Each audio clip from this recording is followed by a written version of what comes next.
Okay, it's been a long time, really long time. I apologize, but this review will be really cool because I have gotten my hands on the SH Figuarts Spider-Man from Spider-Man Homecoming. If you haven't seen the movie, I guess I recommend it. It's pretty cool. That being said, this figure is already sold out. So if you want to get your own, good luck. Anyways, let's take a look at the box. Spider-Man Homecoming. Cool red, blue, and webbing design on the box. Very different from most SH Figuarts, I guess. See the Bandai logo, Tamashii Nation, and all the little Japanese words. Of course, it's from Marvel. And then we take a look at the back. Spider-Man, we see Spider-Man in action, all the posing, all the features of the different eye lenses, I guess you can put on them, posability and all that crap. Yeah, lots to do with this Spider-Man. Very cool. Well, let's open the box and see how the figure looks. Spider-Man looks really tiny. Very tiny for SH Figuarts, but let me do a comparison real quick. So here's Spider-Man, and let me get them all straightened out and looking nice and proper. And so here is the Mark 47. I can't remember. The Iron Man figure I use all the time to compare. And let me fix the camera so you can see Iron Man's head. Yeah, there we go. A lot of shaking. Yeah, good comparison size. So yeah, obviously Spider-Man is smaller because he's younger. He's a young kid. But taking a closer look at the figure, not too bad. I like it a lot. The coloring's okay. Different colors, shades of red on the paint on the figure, as the plastic for the joints on the elbows is quite a bit lighter. But I can look past that. Looks like there's a lot of articulation, but it's pretty stiff, so it doesn't feel pretty that floppy, which tends to be the problem with these highly mobile or highly articulated figures. But very nice indeed. So there we go. Now that we've seen a good close look at the figure, let's take a look at the accessories. And before I forget, let me just point out how nicely detailed the web shooters are. I don't know if you can see that. Oh, they do kind of swivel around, but yeah, really good detail on that. Nice. There are quite a bit of hands. 1, 2, 3, 4, 5, 6, 7 in total, including the fists that are already on the figure. Sets of hands.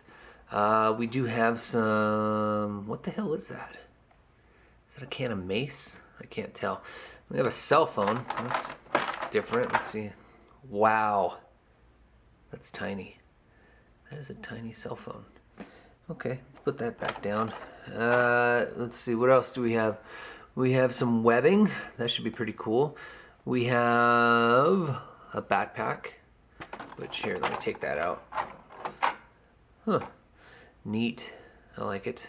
It's cool, I guess. He wears a backpack. He's a teenager.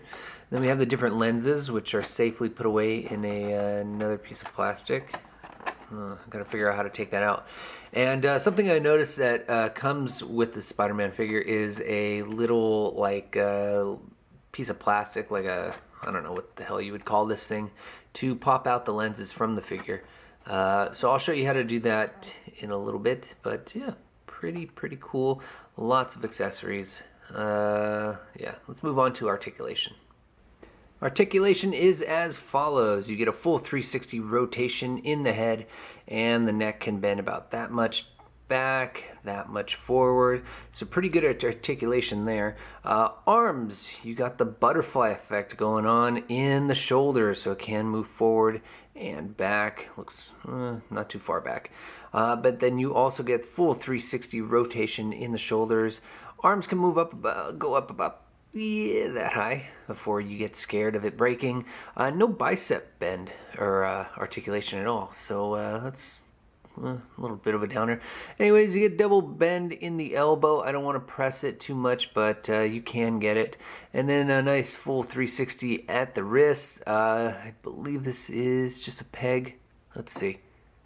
Yeah, it's just a peg. Nope, ball joint. A little tiny ball joint.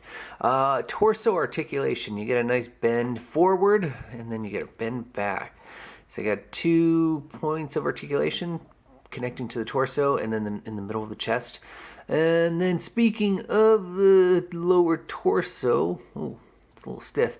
You can kick up the legs about that high, bend the knee about that much, and then the ankle can bend downward and upward about that much. Ankle pivot as well, and some toe articulation. All in all, some nice articulation from this figure. Let's take a look at that eye feature we've been seeing. I forgot to mention that he can do the splits. Yeah, lots of articulation. God, that looks painful. Why couldn't they make this blue the same shade as the rest of them? Anyways, to start off, you go ahead and pop off the head right there. Place the figure down, and if you look inside, you can see that the lenses can pop out. And that's where you would use the little plastic stick thing that comes with this figure. Right here. Now, don't drop this on the floor because you won't be able to find it. It is clear. And if I can do this on camera, I mean, basically all you do is you push the lenses out of the head. And can I do it? Can I do it? Let me put it down. There we go. Wow, it's a big peg. So there you go. There's one lens right there. And let's take a look at the face. Yikes. It looks okay. But yeah, that's all you have to do. You just pop the lenses out like that, and then you insert the new lenses that you want to use. And I actually did find out how to get them out of the clamshell. So yeah, you can choose from these two extra pairs of lenses. You can mix and match, do whatever you want. And basically all you gotta do is take it out. Come on, taking it out. And then can I put it on camera? And there you go. So one's kind of a little bit closed. So not too bad. Pretty cool feature. Now, in order to put on the web strands, I guess you would call them, all you got to do is pop off a hand, doesn't matter which side, and put them on simply like so. And then you would then put on the appropriate hand. And can I do it on camera?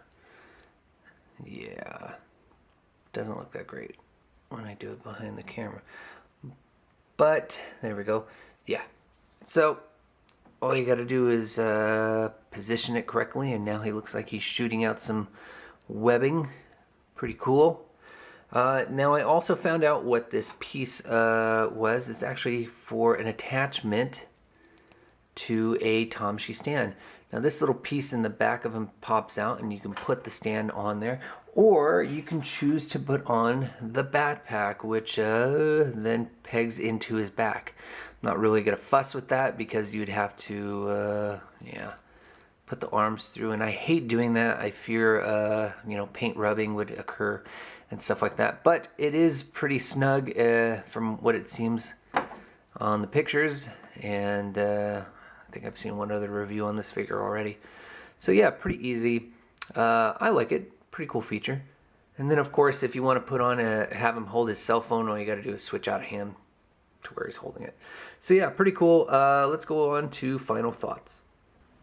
I have to admit, I keep missing little things on this figure, like the articulation that's in the hip here. At least I think it's articulation. It doesn't want to move for me, so I'm not going to try it. But it looks like there's a little bit of a rotation articulation that happens in the leg here, but whatever. Shaka brah. Check it out. He's holding his cell phone. How 2017. Very cool action figure, I have to admit. Spider-Man Homecoming wasn't as bad. Maybe let's lower the camera too. Yeah, wasn't as bad, and this figure is just so-so. I mean, if you want to complete your Marvel Cinematic Universe figure collection from SH Figuarts, then this is definitely a figure you have to get, especially since it's Spider-Man. I mean, you have to have at least one Spider-Man figure in there. Not gonna say it's a great figure, not gonna say it's a bad figure if you're just a common collector, but SH Figuarts did do a pretty good job. It's nice and tiny and in scale with the rest of the figures. So A+ there. The only downside is that, you know, it just doesn't, the sculpt wise, it doesn't look that great. And I've seen pictures of the Mafex one, kind of looks better. And Mafex and SH Figuarts are like doing this kind of figure war where they're doing a lot of the same figures. And in my book anyways, because I've been getting a lot of the same figures Star Wars wise, even though I'm not a Star Wars fan, that's what's so weird. Mafex has been winning. They've been coming out with better looking figures. They just feel better. They're a little bit bigger. But I haven't really taken a hard look at their Spider-Man Homecoming figure. But yeah, this one's pretty cool. I love the little eye gimmick, so that's awesome. He does some pretty good poses, even though I didn't show you any. But take my word for it, he does do a lot of crazy poses. And if you have the figure stand for it, A+. So all in all, get him if you want. Around 45, 50 bucks. It's cool. Get them now before you can't. Thanks for watching, guys. Stay tuned for more. I'll try and get them all out as soon as I can. Later.